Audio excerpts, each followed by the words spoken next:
तो आए हम बढ़ते आज प्रचार के ऊपर। आज का शीर्षक ये है कि कभी किसने दोस्ती रखा है क्या? अच्छे दोस्त है क्या किसके लाइफ में? है क्या? हाँ, सबके लाइफ में दोस्त है। हाँ, हम मनुष्य को ऐसा बनाया है ना परमेश्वर ने कि हम सब दोस्ती के लिए एक इच्छा रखते हैं, हाँ या ना? और दोस्त ऐसा हो कि जैसा तैसा नहीं, कोई अच्छा दोस्त हो जो आपको समझे, आपके साथ खड़ा रहे और आपके दुख में भी वो दुख को समझ सके। वो ऐसा व्यक्ति जो आपको परखे नहीं ना। हम लोग को, मुझे पता है, हमारे दोस्त, हम लोग सब रास्ते पे खड़े होते थे एक समय में, ठीक है? वो एक उम्र होती है ना, 15-16 एक उम्र होती है, और वहाँ पे हम लोग जब खड़े रहते थे ना, तो हम एक दूसरे को बिना गाली के बात नहीं करते थे। मैं ओपनली बोल रहा हूँ ये चीज़, हाँ, बिना गाली के बात नहीं करते थे, कुछ भी गाली देते थे बिना समझे कि क्या बोल रहे, ठीक है? वो एक उम्र होती है, ठीक है? और वो उम्र मैं जानता हूँ, यहाँ पे जितने टीनेज है, कुछ है वो समझ सकते हैं ना। हम उसको मतलब नहीं रखते, पर मुँह से आती है, क्योंकि हम मुंबई का जो सराउंडिंग है, वातावरण, वो एकदम लोकल है। और उस लैंग्वेज से सोचो, मैं बाहर आया हूँ, उस लैंग्वेज से मैं बाहर आया हूँ, और अगर मैं यहाँ पे कुलपिट पे खड़ा हूँ ना, सिर्फ परमेश्वर के वजह से, यीशु के वजह से। उसने वो बदलाव किया, और मैंने बहुत पढ़ा और कोशिश किया कि मेरे हिंदी को वो लोकल लैंग्वेज पे नहीं, बल्कि अच्छे प्रेजेंटेबल एक अच्छा सा हिंदी बोल सकूं, और उसके लिए मैंने बहुत प्रयत्न किया, ठीक है? ताकि मेरी भाषा जो है वो लोगों को अच्छी लगे, ना कि किसी को मैं नीचा दिखाओ या कुछ भी बोल कर ना सामने वाला बोलेगा ये कैसा हिंदी बात करता है यार, ना। पर हिंदी जो है वो हमारी मातृभाषा है ना, तो हमें उसमें शर्म नहीं होनी चाहिए। हाँ, माना हमारी भाषा कभी हम तू ता से बात करते हैं, अदर नहीं, मीन्स नॉर्मल बात करते हैं, ये हिंदी की लोकल लैंग्वेज है, और उसका मतलब ये नहीं कि हम आपको आदर नहीं करते, हम आदर करते हैं, पर हमारे सराउंडिंग के वजह से वो लैंग्वेज ऐसी हो गई, ठीक है? तो ये दोस्ती होती है, और हम सब दोस्त के लिए इच्छा रखते हैं, अच्छी दोस्त। और मेरे बहुत सारे दोस्त थे, अब उसमें से कौन अच्छा दोस्त है वो नहीं माने, ठीक है? पर एक दोस्ती का मुझे विषय इस तरह से आया कि कल मेरे डैडी के दोस्त आए थे, ठीक है? और वो रिश्तेदार भी है, और वो पास्टर है जो रिटायर्ड हो गए, ठीक है? हमारे दूर के रिश्तेदार हैं, और वो सूरत से आए थे। बहुत सालों के बाद, जब मैं डैनियल का उम्र का था तभी उनको देखा था, ठीक है? और वो मेरे पिताजी बहुत पियक्कड़ थे, और वो सोए थे। तो एक दिन वो चाली में हमारे बारी आती है ना, विंडो, वहाँ पर आके वो वहाँ पे खड़े हुए, और मैंने देखा घर से कि ये कौन खड़ा हो गया। तो मैं कुछ बोलने जाता था, वो पहले बोला श। तो मैं बोला ये ऐसा क्यों कर रहा है अंकल, कौन है, मेरे को कभी देखा नहीं। पर तब उसने एक गाना गाया, और मेरा पिताजी है ना बहुत पियक्कड़ थे, तो फुल टबैक्ट सोया था, और भाई हम लोग आवाज़ देते तो नहीं उठते, पर उसके गाने के वजह से वो उड़ गया। ये इसने क्या गाया कि वो उड़ गया? क्यों? क्योंकि वो उसका बचपन का दोस्त था। दोनों साथ में लड़ते थे, झगड़ते थे, मारपीट करते थे, सब भाईगिरी उस टाइम की, जब भी मैं भी पैदा नहीं हुआ था। पर मैंने सुना है मेरे पिताजी से कि भाई हम लोग सोडा बॉटल ड्यूक्स का बड़ा फेमस था उस टाइम पे, और बहुत स्ट्रांग होता था, वो उनसे एक दूसरे को मारते थे, वो उस टाइम का उनका लफड़ा था, ठीक है? अब ये अंकल बहुत साल के बाद आए, और उन्होंने बोले, वो जानते मेरे पिताजी गुजर गए, पर खास यहाँ पर मेरे लिए प्रार्थना करने और मुझे आशीषित करना आए थे। उसका बेटा न्यूजीलैंड जा रहा था, तो एयरपोर्ट में छोड़कर खास इतने साल के बाद वो बोला चल, मुन्ना तो नहीं रहा, पर मुन्ना का लड़का है। और मैं और दीपिना एरल के शादी से आए हैं लेट, और सब सोए पड़े, और ये भाई कट कट कट कट कर रहा है, और मेरा बाजू वाला अंकल ये सभी उठ रहे कर दे, और मैं बोल रहा है क्या चल क्या रहा है, नींद में है या मैं सपना देख रहा हूँ, और आवाज आ रही है ना, पर वो गहरी नींद रहती है, आंख नहीं खोलना है और आवाज आ रही है, और बस मैं बोला मैं सपना देख रहा हूँ शायद से। और फिर बाद में ठाक ठाक ठाक, फिर मैं जाके खोला और देखा तो अरे वो ये अंकल आया था, और उन्होंने बोला अरे सनी, ये तो पूरा मुन्ना दिख रहा है। लोकल नाम मुन्ना, मेरा पापा का नाम मुन्ना था उस टाइम पे, ठीक है। और बोले तो पूरा मुन्ना दिख रहा है, तो मैं बोला बट ऑब्वियस बाप का बेटा हो तो मुन्ना ही दिखूगा। तो ये ऐसा था, ठीक है। पर उन्होंने बोला नहीं मैं आया हूं, मैं प्रार्थना करूंगा, ठीक है। अब मेरे चाचा ने उसको उसके घर पे बुलाया, बाजू वाले ने उसको बुलाया, क्योंकि उनका घर हमने खरीदा था उस समय में, ठीक है। और वो बंदा जो था वो वहां पर आया, बैठा, वो बोला नहीं नहीं मैं बैठा हूँ, सबको हाई किया पर बैठ गया। किसके घर पे नहीं गया, वो सिर्फ मेरे घर पे आया, इसलिए क्योंकि उसका रिश्ता मेरे पिताजी के साथ था ना, एक दोस्ती।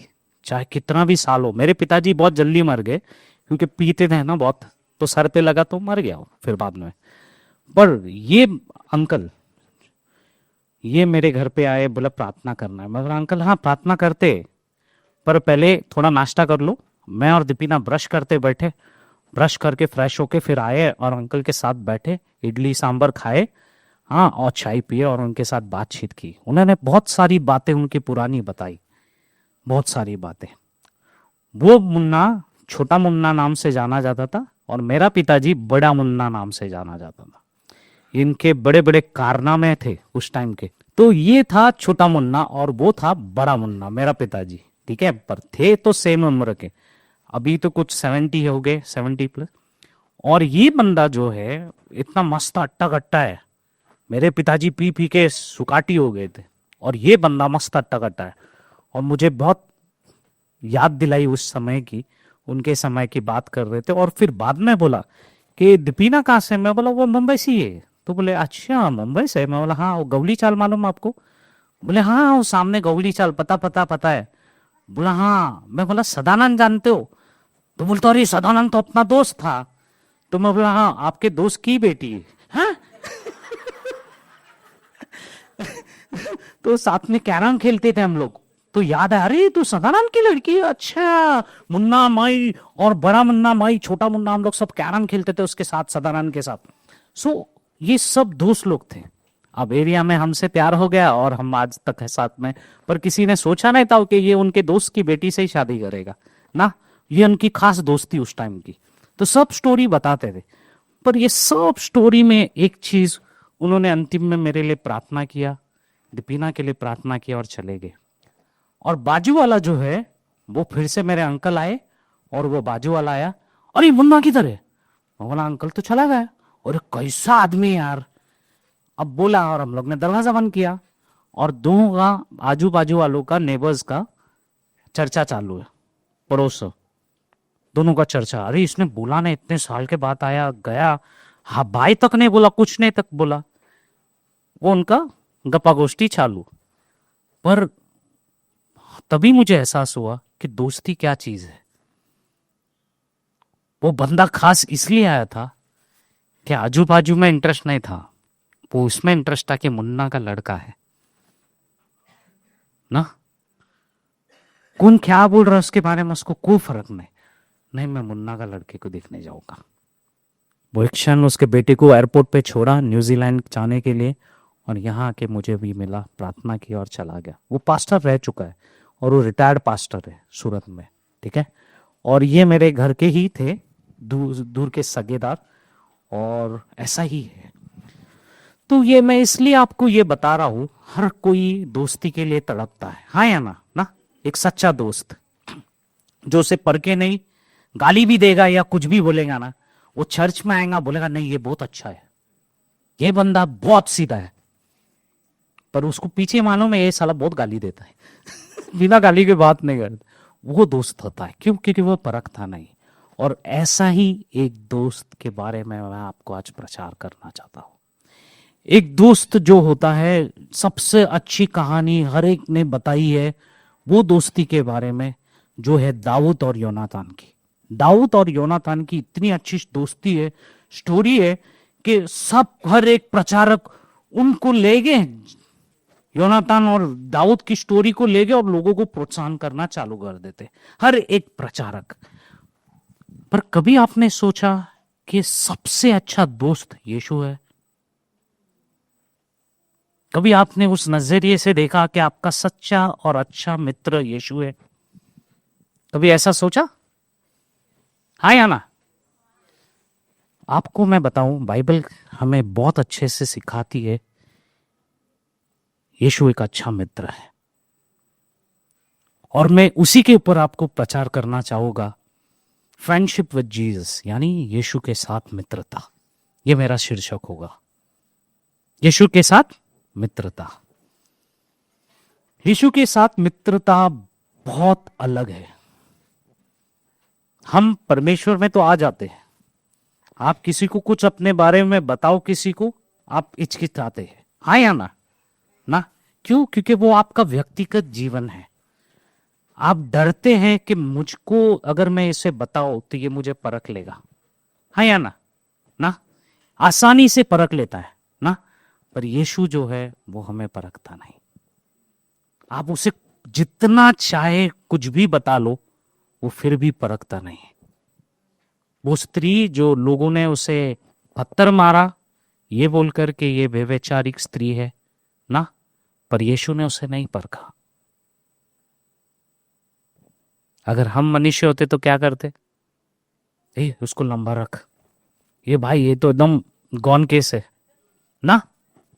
पर यीशु ने ऐसी स्त्री को वस्त्र पहनाया, उसे आदर दिया और बोलते बेटी मैं तुझे नहीं परखूंगा। यीशु की मित्रता देखो। यीशु की मित्रता कैसी शुरुआत होती है पता है आपको? प्रेम से। पर उस प्रेम में जाने के पहले मैं चाहूंगा हम प्रार्थना में जाए, ठीक है, और प्रार्थना करें, और फिर मैं अमित को बोलूंगा कि थोड़ा पढ़े हमारे लिए, ठीक है। आइए हम सब प्रार्थना करते हैं। पिता परमेश्वर, आज हम प्रार्थना करते हैं प्रभु यीशु, तू हमारा सच्चा मित्र है, और ये वचन जो ला रहा हूं परमेश्वर, तू लोगों को छुएगा, लोगों के कान और हृदय को खोलेगा, क्योंकि वचन मेरा नहीं बल्कि तेरा है परमेश्वर, और तू उसे आदर कर, क्योंकि ये मेरे लिए नहीं बल्कि तेरी महिमा के लिए है परमेश्वर। जो कुछ हम बांटे सीखे साथ में, एक परिवार होने के नाते, एक मित्र होने के नाते, परमेश्वर उसमें तू महिमा ले। प्रभु यीशु के नाम से मैं प्रार्थना करता हूँ, आमीन। मैं चाहूँगा ये थोड़ा शीर्षक मैंने आपके साथ बांटा कि कहानी किस बारे में है, और मैं चाहूँगा अमित थोड़ा पढ़े यूहन्ना से 15 से 12 से 17 तक। यूहन्ना अध्याय 15 वचन 12। मेरी आज्ञा यह है कि जैसा मैंने तुमसे प्रेम रखा वैसे ही तुम भी एक दूसरे से प्रेम रखो। इससे बड़ा प्रेम किसी का नहीं कि कोई अपनी मित्र के लिए अपना प्राण दे। जो आज्ञा मैं तुझे देता हूं, यदि उसे मानो तो तुम मेरे मित्र हो। अब से मैं तुम्हें दास न कहूंगा, क्योंकि दास नहीं जानता कि उसका स्वामी क्या कहता है, परंतु मैंने तुम्हें मित्र कहा है, क्योंकि मैंने जो बातें अपने पिता से सुनी वे सब तुमसे बता दी। तुमने मुझे नहीं चुना, परंतु मैंने तुम्हें चुना है और तुम्हें नियुक्त किया कि तुम जाकर फल लाओ और तुम्हारा फल बना रहे, कि तुम मेरे नाम से जो कुछ पिता से मांगो वह तुम्हें दे। इन बातों की आज्ञा मैं तुम्हें इसलिए देता हूं कि तुम एक दूसरे से प्रेम रखो। आमीन, आमीन। प्रेम शब्द का बहुत इस्तेमाल हुआ है। तो यीशु की मित्रता पहले शुरुआत कैसे होती है? प्रेम से। किसे? प्रेम से। और वहां पर उसने अपने चेलों को क्या कहा? मित्र। आप पकड़ रहे हो शब्द को? वो कह रहा है अपने चेलों को क्या? मित्र। वो उसे मित्र करके बुला रहा है। वो उनसे ये नहीं कह रहे कि तू चेला है, या तू मेरे पीछे होने वाला है, या तू मनुष्य पकड़ने वाला है, हाँ, या तू मेरा सेवक है, जबकि वो बोल सकता था तू मेरा सेवक है क्योंकि वो परमेश्वर है। पर उसने ऐसा नहीं कहा। उसने क्या कहा? है मेरे मित्र। उसने मित्र बताया। क्यों? क्योंकि मित्र ऐसा ही एक चीज है, एक ऐसे दोस्त मित्र है कि तुम उसके सामने कुछ भी बोल दो, अनशन बोल दो, पर वो आपको परखेगा नहीं ना। और आप भी खुलकर उनके सामने आते हो, जैसे हो वैसे ही हो ना। आप अपनी खराबी के साथ आते हो, आपकी बुराई के साथ आते हो, आप सब कुछ लेकर उसके सामने आते हो और उसके साथ बातचीत करते हो, पर फिर भी वो आपको परखता नहीं। सबका अलग अलग सोच है, विचार है, उसको हम रोक नहीं सकते ना। इसलिए हमेशा यीशु का वाद विवाद किसके साथ होता था? फरीसियों के साथ। क्यों होता था? क्योंकि जब देखो उसके कुछ ना कुछ पकड़ना चाहते थे। अरे तेरे दोस्त, तेरे जो चेले हैं हाथ नहीं धो रहे, ऐसे ही खा रहे बिना हाथ धोए, देखो परख रहे उसके दोस्त को। पर यीशु भी महान है, उसके दोस्त को परखने नहीं देगा। उसने दो क्या बोला? पर असली बात कहां होती है? हृदय में। यहां से तुम्हारी क्या बातें निकलती है वो पता चलता है ना। उसने इस तरह से अपने दोस्तों को संभाला, यहूदी का मुंह चुप हुआ, और ये है उसकी मित्रता। और यीशु ने हम सबको मित्र करके बुलाया है, समझ गए? यीशु ने हम सबको, अब ये सिर्फ चेलों के लिए नहीं है। अगर आपका रिश्ता उसके साथ गहरा है ना, तो आपको यीशु मित्र दिखेगा। क्यों? क्योंकि आप हर चीज उसके साथ बांट सकते हो। मित्र जो आपके साथ हंसे, एक मित्र जो आपकी बुराई के साथ बुराई भी देखे, हर चीज, और वो सब कुछ लेकर भी आप में अच्छाई ढूंढे। नहीं यार सनी ऐसा नहीं है, सनी वैसा है, सनी ये नहीं है, सनी वो नहीं है। पर क्यों? वो आपका मित्र है। उसको मालूम है 10 बुराई है उसमें, पर अंतिम न वो क्या है? मेरा मित्र। ऐसा ही यीशु है, वो आपको मित्र करके पुकार रहा है, वो आपको मित्र करके बुला रहा है। वो आपको ये नहीं देखता कि आप कितने सिद्ध हो, महापुरुष हो, वो आपको ऐसा नहीं देखता। वो ये देखता है आप कितने विश्वास योग्य हो उसके। वो ये देखता है उसका, जब आपका प्रेम वो देखता है, वो सदा के लिए, सदा सदा के लिए वो अपने जीवन को निछावर करता है आपके लिए। यीशु ये है। आए हम देखें ये यीशु की सुंदरता, दोस्त की सुंदरता, उसकी दोस्ती की सुंदरता हम देखें कि यीशु कैसा है दोस्त, और कितना अच्छा दोस्त है।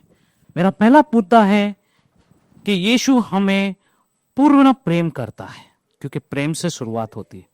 यीशु का प्रेम ऐसा नहीं है कि वो आपको छोड़ दे। इसीलिए उसका वचन में कहता है ना कि I will not leave you nor forsake you, मैं तुम्हें छोड़ूंगा नहीं, मैं ना तुम्हें त्यागूंगा।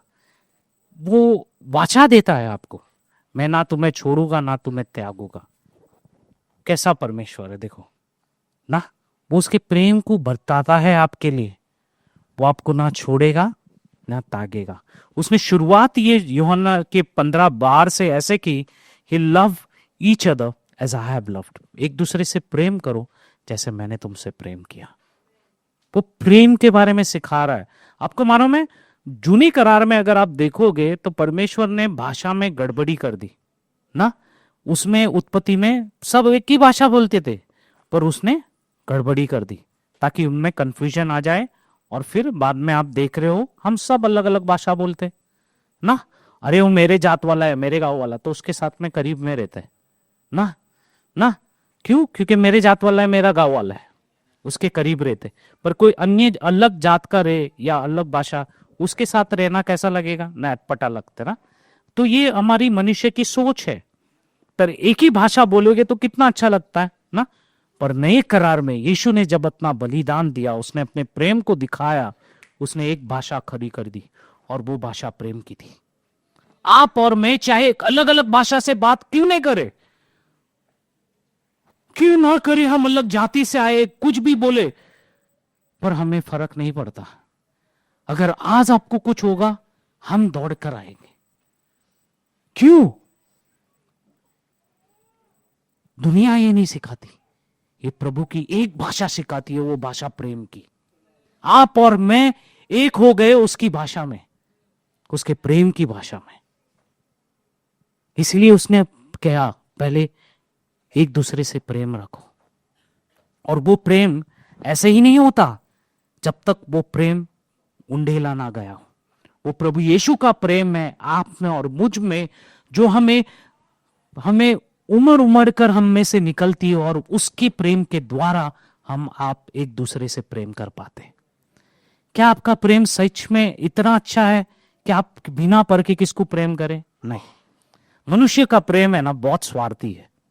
कैसा है? स्वार्थी। वो अपने बारे में, अपनी इच्छाओं के बारे में देखेगा, वो दूसरों की नहीं। अपने हित के बारे में सोचेगा, ना कि दूसरों की। पर आज आप और मैं ऐसे बन गए, क्यों? क्योंकि यीशु का प्रेम हम में उंडेला गया। जिस दिन आपने यीशु को जाना, जिस दिन आपने बपतिस्मा लिया और आप नई सृष्टि और रचना हो गए, बाइबल कहता है जिसने यीशु को जाना वो एक नई सृष्टि, एक नई रचना है। और ये सच्चाई है। इसलिए आप और मैं बदल गए उसके प्रेम के द्वारा। और इसलिए वो कहता है लव वन अनदर, यानी एक दूसरे से प्रेम करो। एक ऐसी दोस्ती, जो दोस्ती प्रेम गहराई से सिखाता है। वो प्रेम जो दुनिया आपको नहीं सिखाएगी उसकी गहराई, पर यीशु आपको गहरा प्रेम करना सिखाता है। वो बिना शर्त रखे आपसे प्रेम करता है।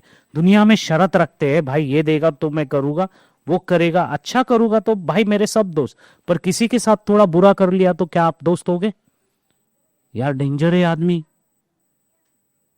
पर यीशु आपके बुराई के साथ भी आपसे प्रेम करता है। वो कोई शर्त नहीं रखता, ये उसकी खूबी है। वो बलिदान पूर्वक प्रेम करता है। बलिदान पूर्वक कोई किसी से प्रेम कर सकता है? नहीं ना। अगर एक दिन मेरा वाइफ मेरे लिए काम नहीं करे तो क्या घर का, तो हम लोग क्या करेंगे? आदमी एज आदमी हम लोग नाराज हो जाते हैं। अरे यार अभी मुझे करना है। पर हम ये नहीं देखते उसके बलिदान पूर्वक उसका मेहनत। हम लोग कुड़कुड़ाते घर में, पर बलिदान पूर्वक जब उसका प्रेम देखते हैं ना एक स्त्री का, कि वो अपने बच्चों के लिए, अपने पति के लिए अपना शरीर तक नहीं देखती और वो प्रेम करती है, ये सच्चा प्रेम है। और वही प्रेम प्रभु यीशु ने किया हमसे, उससे भी बढ़कर और उससे भी ज्यादा बलिदान पूर्वक प्रेम। रोमियो का 5:8 कहता है जब आप पापी ही थे तब भी वो आपके लिए मरा ना। ये है बलिदानक पूर्वक प्रेम। यरमा का 31:3 कहता है आई have loved you with everlasting love. मैंने तुमसे अनंत प्रेम किया है, वो वाचा देता है। हमारा मनुष्य का प्रेम जो है, मानवीय प्रेम, असफलता होता है। हमारा मानवीय प्रेम कैसा है? असफलता। ठीक है। यीशु का प्रेम कभी असफलता नहीं होता। जब आपके साथ कोई नहीं खड़ा होगा ना, अकेले हो गए ना, दिल से पुकारो, यीशु है। वो कहां से कहां ना कहां आपको मदद भेजेगा, क्योंकि वो मेरा खुद का अपना गवाही है। जब मैं भटक गया था, बहुत तकलीफें थी मेरी व्यक्तिगत जीवन में, तब कोई खड़ा नहीं था। तब मैंने एक ही पुकार किया, वो है यीशु, और वो मेरे लिए पूरी सहायता भेज दी। और वो सच्चाई है और उसकी गवाही दे रहा हूं मैं आज। मेरा दूसरा मुद्दा है Jesus proof of friendship through sacrifice. यीशु ने बलिदान के जरिए अपनी मित्रता साबित की। बलिदान पूर्वक से उसने अपनी मित्रता साबित की। क्या आप और मैं किसी के लिए जान दे सकते हैं? बलिदान दे सकते हैं? नहीं, हम नहीं दे सकते। क्यों? हमारे हृदय में सिर्फ खुद के बारे में है और खुद की सोच के लिए। पर यीशु की ऐसी सोच नहीं थी। अगर आप शास्त्र पढ़ते हो ना, तो यीशु ने कहा है वचन में, वहां पर वचन में लिखा है कि उसने स्वर्गीय राजपाट धन सबको ठुकरा कर पृथ्वी पर आया, गरीब बना, पूरा इतना गरीब बना कि फिलिपियों का 2 में लिखा है कि वो शून्य बना। कौन सा स्वरूप लिया? एक दास का। क्यों? वो आपको रिवाज, धर्म ये सब नहीं सिखाता, वो आपको रिश्ता सिखाता है। वो रिश्ता जो प्रेम से बुना गया है ना, बहुत अलग है। बलिदान पूर्वक प्रेम, ऐसा प्रेम यीशु के बिना कोई नहीं कर सकता, कोई भी नहीं ना। मेरा जब एक समय था, हम सब टीनेज में थे, बड़े लफड़े करते थे। मेरे एक दोस्त ने बोला, सनी बड़ा था, हमसे बहुत बड़ा था। एक दोस्ती में ऐसा होता है ना, वो उम्र को देखता नहीं। एक सच्चा दोस्त सबको जैसा है वैसा ही रखता है और वो एहसास कराता है। वो है दोस्ती, उम्र नहीं देखता ना। और ये सच्चाई है, उम्र नहीं देखता। तो मेरा दोस्त था, मेरे से बहुत बड़ा था, वो मेरा अंकल के उम्र का था, पर फिर भी उसने मेरे को एक टाइम बोला, अरे सनी हम लोग को लफड़ा करना है, और मैं चला गया बिना सोचे कि उसका कॉन्सिक्वेंसेस यानी उसका परिणाम क्या होगा। तो दोस्ती में ऐसा सब होता था ना। तो ये होता है उसका परिणाम। फिर आप प्रॉब्लम में गिरते हो, तकलीफें आती है, पर आपको उसका सामना करना आता है। क्यों? क्योंकि मेरा दोस्त ने बोला था। फिर आप खुशी खुशी सामना करते हो ना। पर यीशु कुछ और हटकर करता है। उसने सीधा अपना बलिदान दे दिया। किसके लिए? आपके लिए, मेरे लिए। क्यों? क्योंकि उसने आपको दोस्ती बुलाया है। वो दोस्त जो बलिदान पूर्वक प्रेम करता है, जो आपके लिए बलिदान तक दे देता है। उसने इतना साबित किया उस क्रूस पर उस दोस्ती को कि उसने सच में वो सीमाएं पार कर दी। हर एक सीमाएं पार कर दी जो कोई दोस्त नहीं कर सकता। आपके और मेरे पापों के लिए उसने अपना खून बहाया, अपनी शरीर को तोड़ा गया, वहां पर उसके मांस को भाला डाला गया ना। बहुत पीड़ा से वो गुजरा। क्यों? क्योंकि वो जानता था ये मेरे सारे दोस्त हैं। उसकी दोस्ती को समझो। जब आप रिश्ते में आते हो उसके साथ, वो आपको मित्रता का ऑफर करता है। मित्रता वो आपको देता है। उसकी मित्रता का भी समझो। ऐसा मत सोचो कि ये यीशु है, वो भगवान है, वो परमेश्वर है। ऐसा नहीं। वो परमेश्वर होकर भी जब वो दास बनता है, तो परमेश्वर होकर आपका दोस्त क्यों नहीं बनेगा? कभी सोचा इस तरह से कि जब वो परमेश्वर होकर दास बन सकता है, तो परमेश्वर होकर मेरा दोस्त क्यों नहीं बनेगा? वो दोस्त बना, इसीलिए वो अब्राहम के साथ चला। और बाइबल कहता है परमेश्वर अब्राहम का दोस्त था जुने करार में। ये बहुत अच्छा रिश्ता होगा आपका जब आप उसे दोस्त बुलाएंगे यीशु को। जब आप उसके साथ वो कदम से कदम रखोगे और वो आपको सिखाएगा बलिदान पूर्वक प्रेम क्या है। वो कोई मनुष्य नहीं सिखा सकता। इसलिए 1 यूहन्ना का 3:16 कहता है कि उसने अपने जीवन को अर्पण किया आपके प्रेम के लिए। आइजाया का 53:5 कहता है कि उसने आपके पापों के लिए कीले खाए। एक ऐसा दोस्त जो बलिदान देता है। उसका प्रेम सच में बहुत बहुत गहरा है, बलिदान पूर्वक है, और शायद मैं उसको शब्दों से बयान नहीं कर पाऊंगा, ऐसा उसका प्रेम है। यीशु हमें उसके करीब बुलाने का आमंत्रण दे रहा है। ये मेरा तीसरा मुद्दा। वो उसको आपको उसके करीब बुलाने का आज इस सुबह या दोपहर आमंत्रण कर रहा है। I no longer call you servant, I have called you friend। वचन में लिखा है यूहन्ना के 15:15 में कि मैं तुम्हें चेला नहीं, सेवक नहीं, बल्कि मैं तुझे मित्र बुला रहा हूं। ये उनके चेलों के लिए नहीं, यह आज हमारे और आपके लिए भी है। अगर आपका रिश्ता उसके साथ गहरा है तो आप ये चीज को समझोगे जो मैं आपको कहना चाहूंगा। वो हमें सर्वेंट क्या करता है, चेला सेवक क्या करता है, आप सबको पता है। जैसा उसका मालिक बोलेगा वैसा वो करेगा। पीछे से वो मालिक को बहुत काम करा है, पगार इतना देता है और काम मजबूत करा रहा है, पर वो हर चीज करता है। क्यों? क्योंकि मालिक ने बोला है। करेक्ट? पर आप जब कुछ करते हो तो आप दोस्ती में करते हो। आप यहां पर जब किसी के लिए थाली लेके आते हो ना, थाली में जरा नाश्ता वगैरह, बिस्किट, चाय, कॉफी सर्व करते हो या कुछ उठा लेते हो, जो मैंने भी किया, हम सब ने देखा है, हम सब ने किया है। सेवा करते हो कलीसिया में। आप जब यहां पर सेवा करते हो, वो किसी के लिए नहीं करते, आप बलिदान पूर्वक सेवा करते हो, क्योंकि आप यीशु को जानते हो। किसको जानते हो? यीशु को। यीशु ने वो प्रेम डाला और उसके प्रेम आपके हृदय में उमड़ उमड़ कर आपका प्याला में से गिरता है, और वो प्रेम आपको रोकता नहीं, बल्कि वो प्रेम यीशु का आपको उस स्थिति में लेके जाता है कि आप खड़े नहीं दे सकते, आपको कुछ ना कुछ करना है यीशु के लिए। जिस दिन मैंने यीशु को जाना, अब तक वो उमड़ रहा है, क्योंकि मैं हमेशा मेरी प्रार्थनाओं में ये कहता हूं, परमेश्वर सब कुछ कर, पर ये जो प्रेम तूने डाला है ना, उसको कम कर मत, वो कम मत कर। और इसलिए लोग मुझे जोशीला कहते हैं रविवार को। बाकी दिन भी ऑफिस में चलता रहता है, जाता अरदास। क्यों? क्योंकि वो जोश भरा है। क्यों? क्योंकि उसको मैं हमेशा कहता हूं, घर से निकलने के पहला सब कुछ कर, पर तेरे प्रेम जो तूने डाला है ना, उधर मत छू। वो प्रेम मुझ में उमड़ने दे। और वो प्रेम ही मुझे सिखाता है लोगों से प्रेम करना।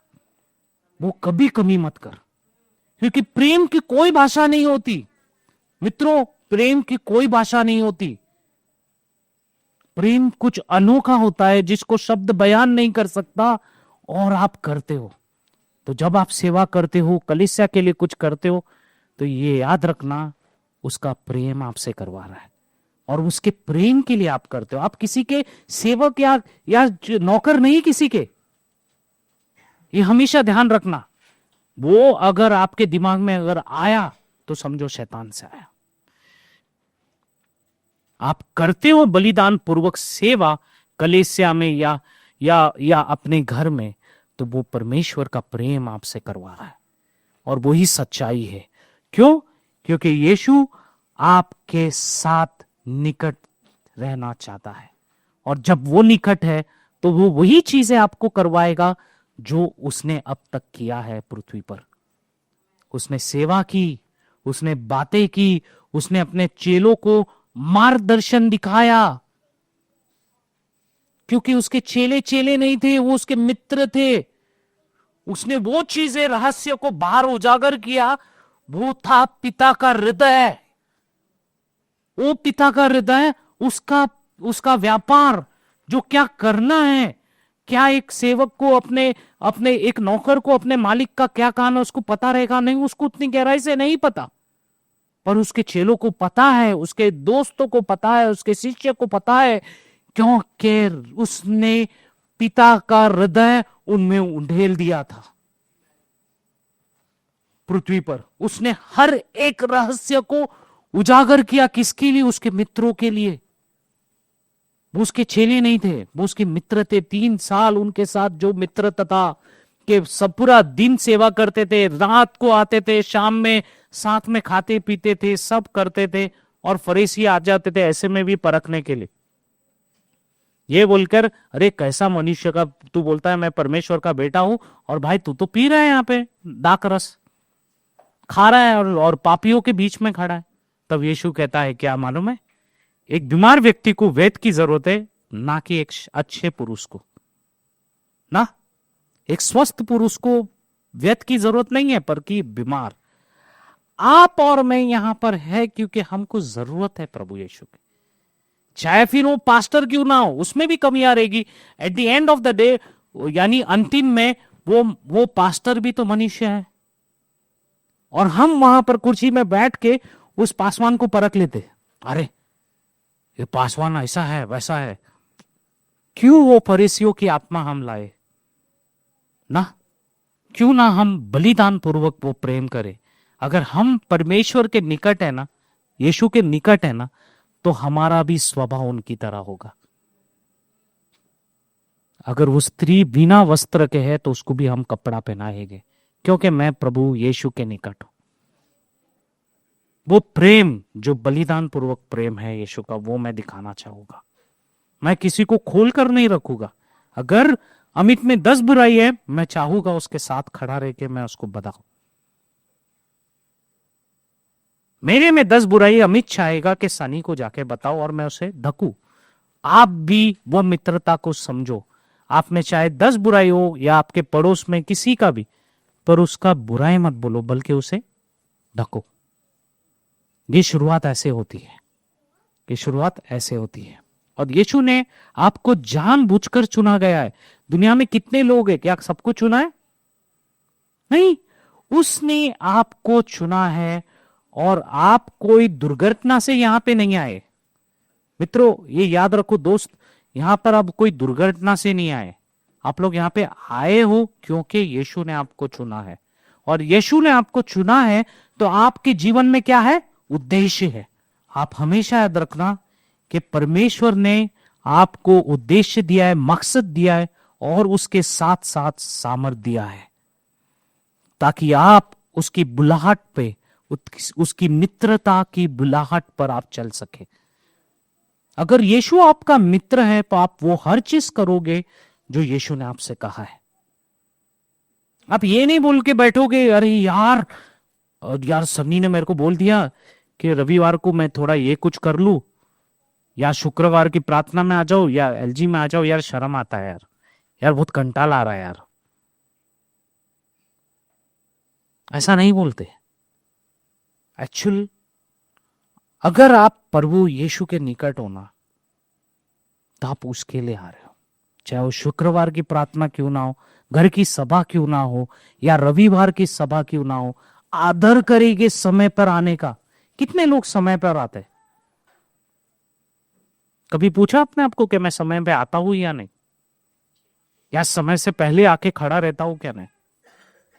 हम हमेशा अपनी गलतियों को ढांकते हैं, हम हमेशा अपने बातों को यहां वहां तोड़ मरोड़ के उसे बताते हैं, पर हम ये नहीं समझते कि भाई अगर मैं कलीसिया में शार्प 11 11:30 का है तो मैं 11:25 को यहां पर आऊं, मैं परमेश्वर का आदर करता हूं क्योंकि उसने वो सिखाया। अगर मुझे सुसमाचार बांटना है क्योंकि यीशु ने मुझे कहा है, मुझे लोगों को कलीसिया में लाना है क्योंकि मेरा शास्त्र कहता है, मेरा यीशु कहता है कि जब 100 आत्मा बसती है तो स्वर्ग में कई दूते आनंद मनाते हैं। आपकी मित्रता कहां है जब ये सारे शब्द अपने आप को याद दिलाओ कि मेरी मित्रता कहां है? मैं किसी को लाया कलीसिया में?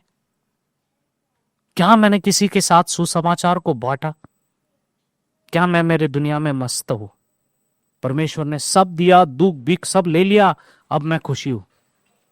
तो भाई मैं क्या करूंगा? अपने दोस्तों के साथ बाहर एंजॉय करूंगा, लाइफ एंजॉय करूंगा, परिवार नहीं। उससे भी बढ़कर यीशु ने आपको बुलाया है कि जो उसने किया उसकी आज्ञाओं को पालो। बहुत जरूरी है, बहुत जरूरी है, क्योंकि परमेश्वर का गलीतियों का 5:22-23 कहता है उसने आपको एक उपहार दिया है। वो फल किसकी है? वो फल पवित्र आत्मा की है। उसके उपहार को याद करो जब आपको लगेगा कि मैं क्या कर रहा हूं। वो उपहार को याद करोगे ना, हर एक को मैं कहता हूं, आप में से कोई ऐसा नहीं है जिसमें वो वरदान नहीं है, वो गिफ्ट नहीं है। क्योंकि जब यीशु में आप आते हो, नई रचना बनते हो, तो वो आपको एक वरदान देता है, गिफ्ट। हर एक के पास वो गिफ्ट है। शायद वो बोल नहीं सकता, पर वो सेवा करके बता सकता है। आपको पूछना है वैसा कौन सा वरदान परमेश्वर ने मुझे दिया है व्यक्तिगत में, क्योंकि उसका वचन कहता है कि वो आपको उसने वरदान दिया है, भेंट दिया है। और अगर आप यीशु के मित्र हो, यीशु के साथ मित्रता आपकी है, तो आपका चरित्र, आपका उद्देश्य पैदा होगा ना। क्योंकि ये 12 शिष्य जो थे, वो उनका चरित्र बदलने लगा, उनको उद्देश्य मिला। आज उस 12 शिष्य की वजह से आप और मैं यहां पर है, और पूरी दुनिया उलट पलट हो गई। उन्होंने अपने आप को जान तक दे दिया। पितरस उल्टा लटक गया, याकूब को, जेम्स को यहां से गला काट दिया। क्या क्या नहीं हुआ उनके साथ। थोमा जो केरला में आए थे बता रहे थे, उनको भी मारा गया। किस लिए वो मरने तक तैयार हो गए? क्योंकि वो मित्रता उनको यीशु के लिए मिली। वो मित्रता उन्होंने देखा कि यीशु मेरे लिए मारा गया क्रूस पर, और अब वो बोल रहा है हमारी बारी, हम मरेंगे, पर यीशु को पीछे नहीं हटेगी। मेरे मित्र का जो जो जो विजन है, जो उसका उद्देश्य है, उसको मैं पूरा करूंगा। आमीन। तो ये आपको भी जानना है कि आप क्या कर रहे हैं। पर मैं आपको ये चीज में एक प्रोत्साहन करना चाहूंगा कि अगर आप देखोगे, यीशु को धोखा दिया गया उसके ही मित्र के द्वारा, जूडस ना, व्हाट यू कॉल जूडस इन हिंदी, यहूदा। यहूदा के द्वारा, जूडस इस्कारियत के द्वारा धोखा दिया गया। वो उसका मित्र था। क्यों? क्योंकि मत्ती के 26 और 50 में लिखा है, जीसस ने उसको, जब वो आया तो जीसस ने उसको उत्तर दिया, do what you came for. No, तू कर वो जो तू करने आया है ना। वो दोस्त बोल रहा है, जबकि वो जान रहा है ये दोस्त मुझे अभी धोखा देगा, पर फिर भी वो अनुग्रह के साथ उसके साथ बर्ताव रखता है। क्या आप में कर सकते? नहीं।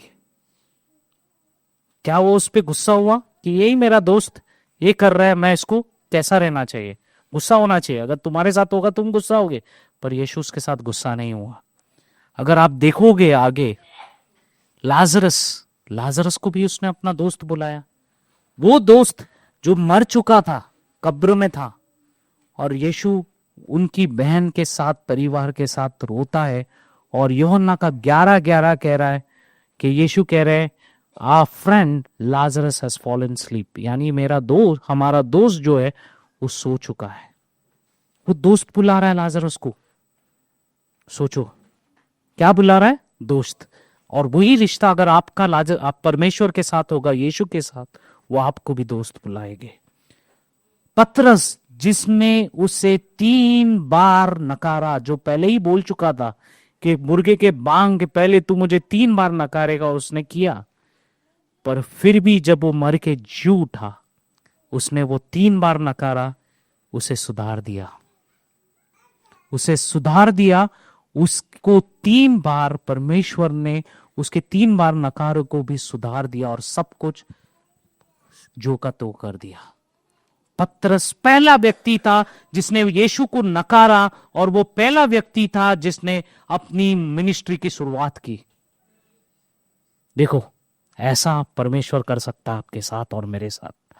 ये है दोस्ती। वो आपको बढ़ाता है, आपको गिराता नहीं। दुनिया के लोग बोले चढ़ाएंगे, झाड़ पे चढ़ गया, टोची पे, हाँ बराबर चढ़ा है, अब खींचो पैर। यीशु वो नहीं करता। यीशु आपको अगर चढ़ाएगा तो वो चढ़ा के ही रखेगा।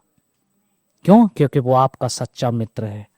और अंतिम में मैं कहना चाहूंगा, यीशु एक आदर्श मित्र है। एक ऐसा मित्र जो आपसे गहराई से प्रेम करता है। एक मित्र जो पूर्णता त्याग करता है आपके लिए। एक मित्र जो आपको उसके करीब बुलाता है। एक मित्र जिसने आपको चुना है। एक मित्र जो हमें उद्देश्य देता है जीवन में। एक मित्र जो हमारे धोखे देने के बावजूद भी हमारे साथ खड़ा रहता है। एक मित्र जो हमारे साथ रोता है हमारे दुख में। एक मित्र चाहे हमारी कितनी भी असफलता क्यों ना हो, उसे वो पुनः स्थापित करता है। वो है यीशु। तो आज मैं यही कहना चाहूंगा दोस्तों, चाहे कुछ भी हो जाए, यीशु को याद रखना, क्योंकि वो आपका सच्चा मित्र है।